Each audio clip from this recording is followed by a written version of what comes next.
পশ্চিমবঙ্গের পঞ্চায়েতে চাকরির অপেক্ষায় থাকা লক্ষ লক্ষ চাকরি প্রার্থীর জন্য বড় আপডেট। নতুন পঞ্চায়েত সংশোধনী বিল কার্যকর হওয়ার পর পঞ্চায়েতে নিয়োগ বাড়ার সম্ভাবনা নিয়ে জোর আলোচনা শুরু হয়েছে। কিন্তু কেন এই নতুন বিলে এমন কী পরিবর্তন করা হয়েছে যার ফলে নতুন পদ তৈরি হতে পারে বা নিয়োগের গতি বাড়তে পারে?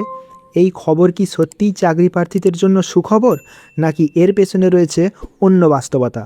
আজকের ভিডিওতে আমরা জানব সম্পূর্ণ অফিসিয়াল তথ্যের ভিত্তিতে। তো চলুন মূল ভিডিওটি শুরু করি। তো কর্মীর অভাবে পঞ্চায়েতের কাজ আটকে পিএসসির মাধ্যমে 11,000 নিয়োগ ডিসেম্বরের মধ্যেই, জানালেন পঞ্চায়েত মন্ত্রী দিলীপবাবু।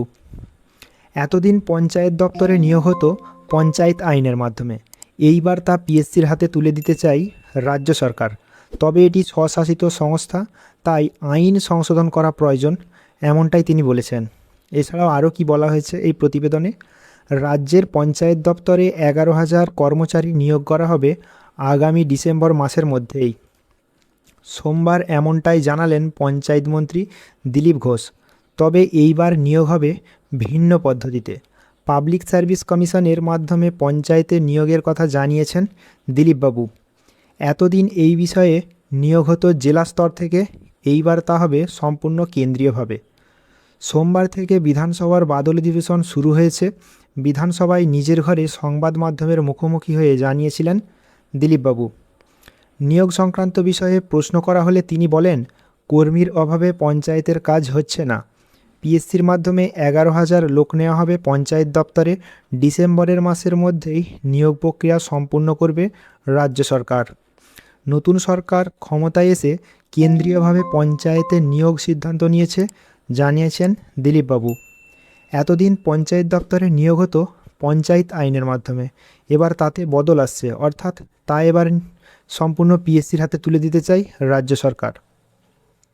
এছাড়াও তিনি জানিয়েছেন, যেহেতু এটি একটি স্বশাসিত সংস্থা, তাই তাদের হাতে নিয়োগ প্রক্রিয়ার ভার দিতে হলে বিশেষ কিছু আইনি সংশোধন করা প্রয়োজন। দিলীপবাবু জানান, পশ্চিমবঙ্গে বিজেপি ক্ষমতায় আসার পর 1 লক্ষ কর্মসংস্থানের আশ্বাস দিয়েছিলেন তিনি। সেই কথা মতোই পঞ্চায়েতের নিয়োগ শুরু হচ্ছে। উল্লেখ্য, পঞ্চায়েতের অনেক কাজ এখনও আটকে আছে, তা নিয়ে আগেই সরব হয়েছিলেন পঞ্চায়েত মন্ত্রী দিলীপবাবু। পুরসভাগুলির মতো পঞ্চায়েতের খাতা কলমে এখনও তৃণমূলের দখলে। অনেক জায়গায় অবশ্য বোর্ড ভেঙে গিয়েছে। পঞ্চায়েতের নেতারা কোথাও পদত্যাগ করছেন, কোথাও গা ঢাকা দিয়েছেন। দিলীপ অবিলম্বে তাদের কাজে যোগ দেওয়ার নির্দেশ দিয়েছেন। হুঁশিয়ারির সুরে জানিয়েছেন, কাজে যোগ না দিলে ডিমের বদলে বাড়িতে পাথর পড়বে। অভিযোগ, বিধানসভায় নির্বাচনে তৃণমূলের ভরাডুবির পর থেকেই রাজ্যের অনেক পঞ্চায়েত প্রধান উধাও। এলাকায় তাদের আর খুঁজে পাওয়া যাচ্ছে না।